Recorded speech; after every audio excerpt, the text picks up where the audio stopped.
Agent World Soldier here, and I'm back to talk about Star Trek Discovery Season 4, Episode 6, and my thoughts on this episode. And not the worst episode I've ever seen, but wasn't great. I mean, the acting is pretty bad, especially in the situation that they're in. They're trying so hard now to include more members of the bridge crew, and it's like 3 seasons too late, Discovery. Like, all of this should have been done in Series 1, and yet you're doing this in Series 4? I mean, God, and they don't even do a good job of it. They just slide it in at stupid moments, and it's just dumb. You're trying to make up time that you should have already done ages ago, and right now it just seems ridiculous. And the science in this show, good God, they have no clue. They have no clue anymore. They don't understand anything about the science of space and sound. I mean, in this episode, we literally got told again about a fucking... Oh, what's it called again? Sonar in space shit again. And oh, God.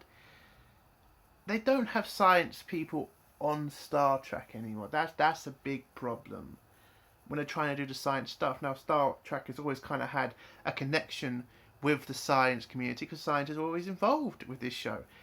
I don't think they do that anymore because it's just so obvious that they have idiots running this show. But basically, how the fuck would a sonar work in space when space doesn't carry sound? And a sonar needs sound to fucking work. So, yeah, it's not a good episode. And when I say it's not the worst, I mean, that's not a massive fucking plus for this show. I mean, there were parts I kind of enjoyed. I kind of did enjoy the book part of this episode. That's about it. And the computer part of this episode is absolutely stupid. And how the hell is this even continuing? How the hell are they not seeing the threat here? But I don't know. I wish that they would try. Just try, or at least make me feel like they're trying to write a Star Trek episode and not some drama-filled bullshit. Because the acting in this, oh my God, it feels like I'm watching some fucking teenage drama show at some points, and at other points I feel like I'm watching EastEnders, and I shouldn't be feeling like that when I'm watching fucking Star Trek. Star Trek's supposed to be exciting. Star Trek's supposed to make you think. And Star Trek is supposed to make you think about the science involved in this episode. But the science in this episode is dumb. Oh, God. I don't think it's that difficult to ask a scientist, can sonar work in space? And they say no. Okay, let's stop using sonar. Or at least let's stop mentioning bloody sonar because it makes us look stupid. And the episode did feel slow at points. At some points it felt a bit too rushed. But other than that, yeah, it's not a great episode. So I'm going to go into spoilers now. If you don't want to hear spoilers, leave now. So 3, 2, 1, right. So Discovery gets sent off to investigate a tear in space that was left by the EDA, or whatever the fuck the wormhole thing is called. And they decide to go inside it to scan and find out evidence of who's created the wormhole and where it's come from exactly. So they go into the crack or the tear, and when they get in there, it's just black all over. Turns out there's nothing in this crack, and that's impossible because there is always something, because that's how reality works. There's always something there, you can scan for it, but it turns out in this area there is absolutely nothing. So yeah, so they send out a robot to investigate outside because Book wants to go, but Michael didn't want to send him out because they're in love and all that shit. And the machine gets eaten because apparently what's outside the Discovery is eating things and shit. And well, I mean, it. I have seen Star Trek episodes where they've been in a weird situation and they explain it so much better than what this episode does. And because they don't really explain what's outside, we only ever see what happens when you go outside. Like, they send a robot out, it gets eaten. They send a fucking flare outside, it gets eaten as well. They don't really explain why it's happening. And we don't really find out anything about, like, why is it happening. It's just, let's get the fuck out of here. Because this episode is pretty much an escape episode. Escape the hole. I mean, escape the tear. And it wasn't entertaining to watch that. Again, I wanted to find out more about why the hell is this happening. What is destroying all this equipment?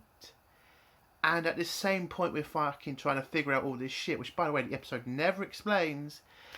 We find out that, the captain, Burnham, she now knows the computer has emotions and has literally no care in the fucking world about it. I mean, yes, she went off and asked the engineering crew, yeah, the computer's talking to me. Is that right? No, we'll do a scan. How the fuck are you just, like, shrugging this off? The computer's saying it feels emotions. Fuck, but let's not consider that dangerous. I mean, come on. Why the fuck are we dealing with an episode with a fucking tear when we should be dealing with the fucking computer having emotions? Because that is fucking strange and dangerous. And by the way, there wasn't season 2 about a fucking computer that gets ascensions or something. Wasn't that literally the whole of season 2? And now you have a computer that is that's now getting emotions, and fucking Burnham doesn't seem to think that's a risk. Like, I didn't watch season 2, but I heard a lot about it. And apparently there was a computer that came alive and it wanted to destroy the world. And now we have a computer that's turning alive on the Discovery, and Michael Burnham doesn't care about it. It's insane. You've gone through this shit before, Burnham, and yet you're just not bothered about it?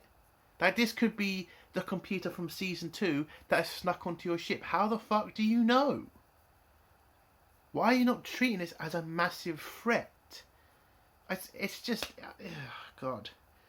And also in this episode, they try so desperately to get all of the bridge crew involved. I'll give them credit for that. They're trying to bring them into the fucking episodes now. But again, it's way, way too late. And the show is still too focused on Burnham. If you really want to get us to learn more than fucking more of the names of the bridge, because the only one I fucking know is Deadmore, and I think I know the other, the woman sitting next to her, which is, what is the fucking name? Osak or something.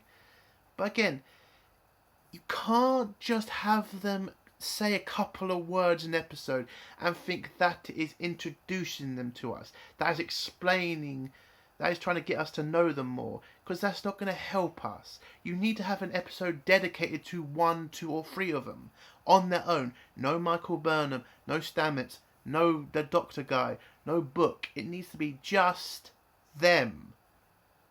They nearly did that with fucking Deadmore. That's the only reason I fucking know about her, is because she went through PTSD. They tried to put that in episodes, and that made me want to learn a bit more about her, because that's kind of an important thing to me, PTSD, because, anyway, that's private.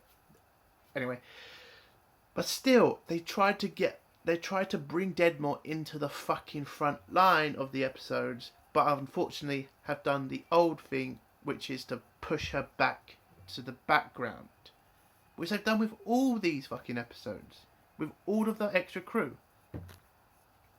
And it is just a massive problem for the show, for me. But anyway, so the other thing in this episode is Book. Book has gone well, not insane, but he's starting to see his dad. His dad has just appeared out of nowhere, and he starts having conversation with his dad. Now, this part I actually liked because, it kind of shows that Book is trying not to turn into his dad.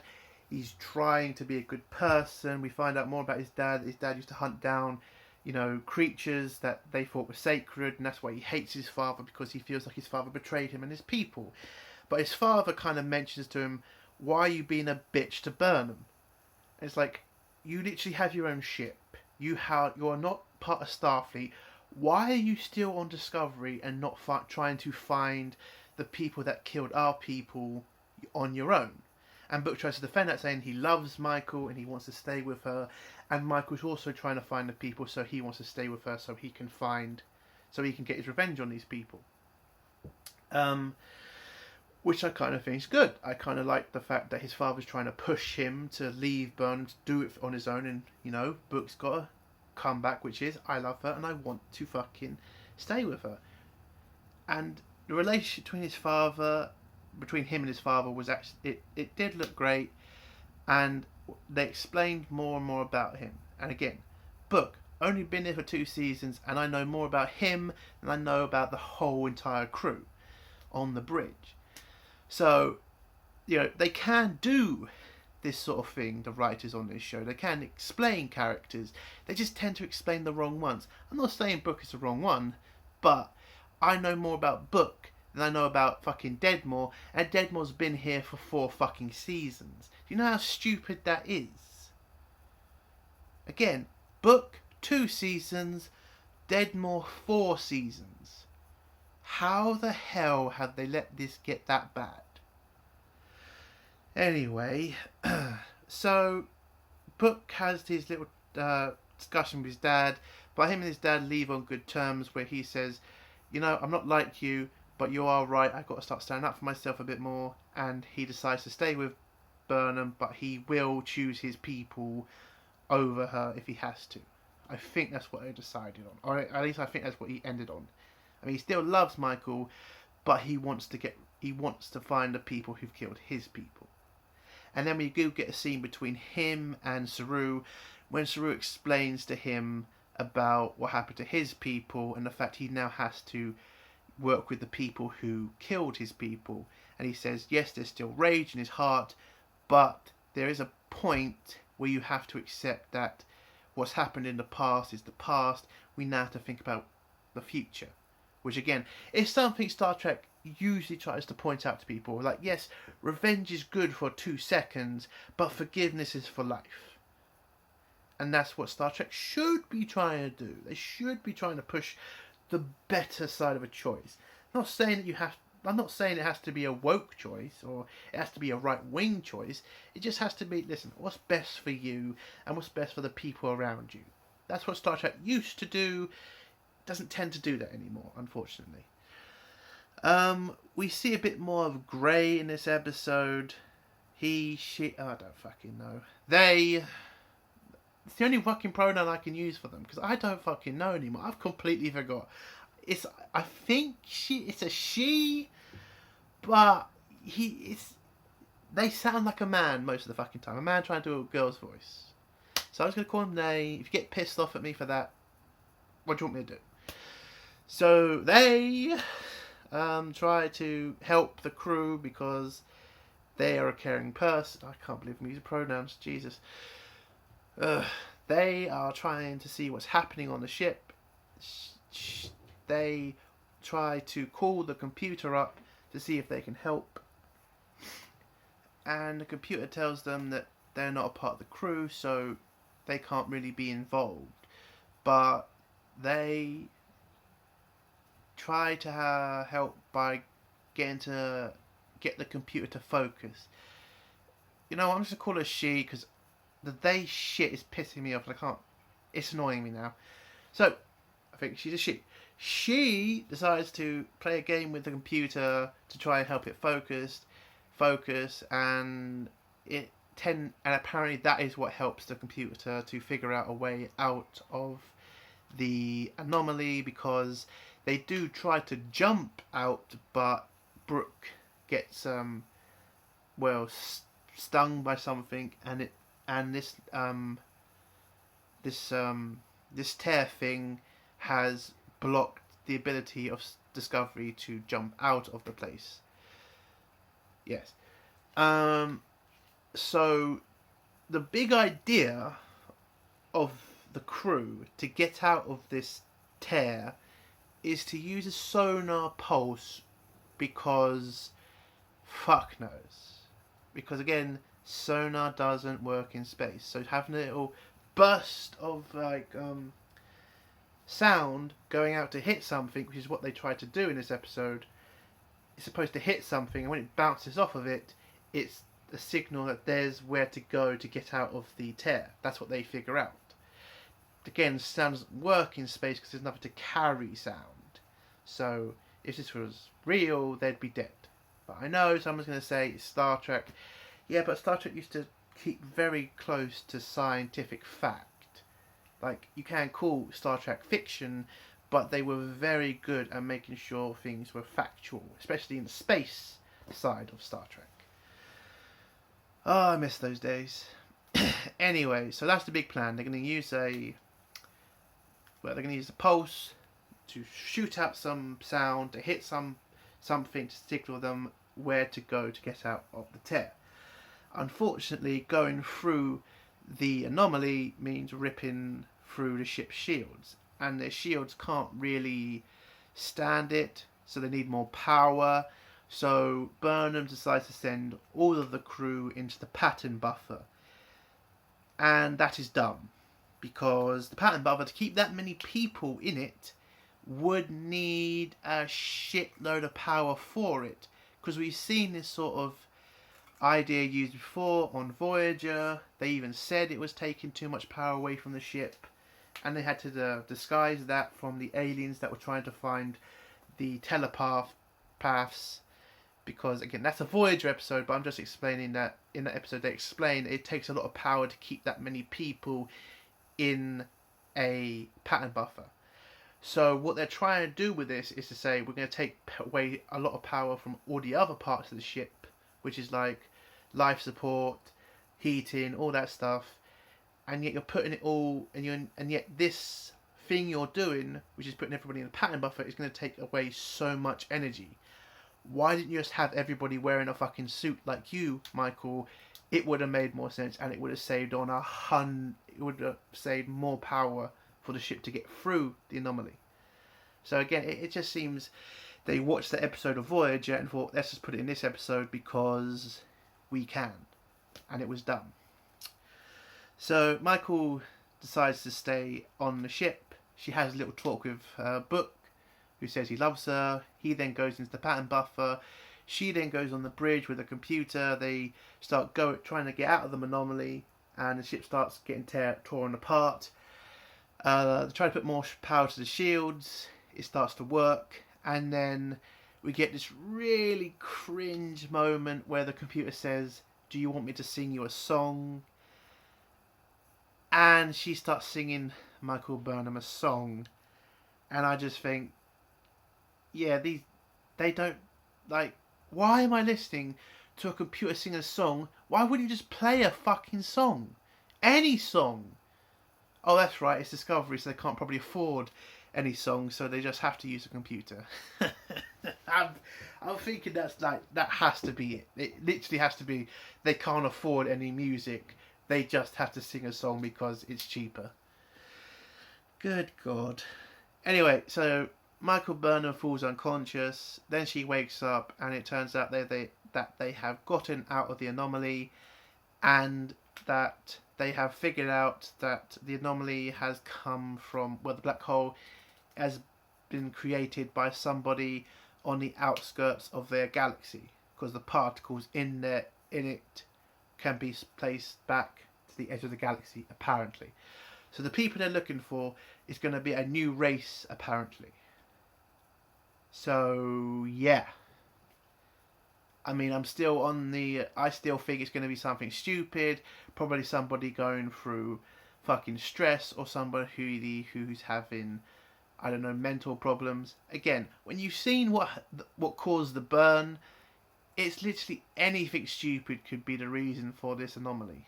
It's just any stupid thing can be. And then the episode ends with Michael having a chat with the computer about emotions and the fact she now wants to create a family tree because Michael Burnham did. Which is like, you're a computer, why the fuck would you need a family tree? So, yeah. And that's the end of the episode.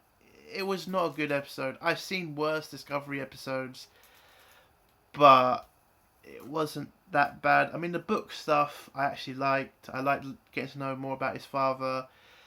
But again, the problem with that is, like, book 2 seasons, Deadmore 4 seasons.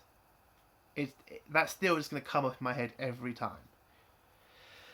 And that's the end of my review. If you like this review, give it a like. If you dislike this review, give it a dislike. And do think about subscribing if you like my content. Hail the Fandom S. Long live CG. Fuck SJWs. Bye.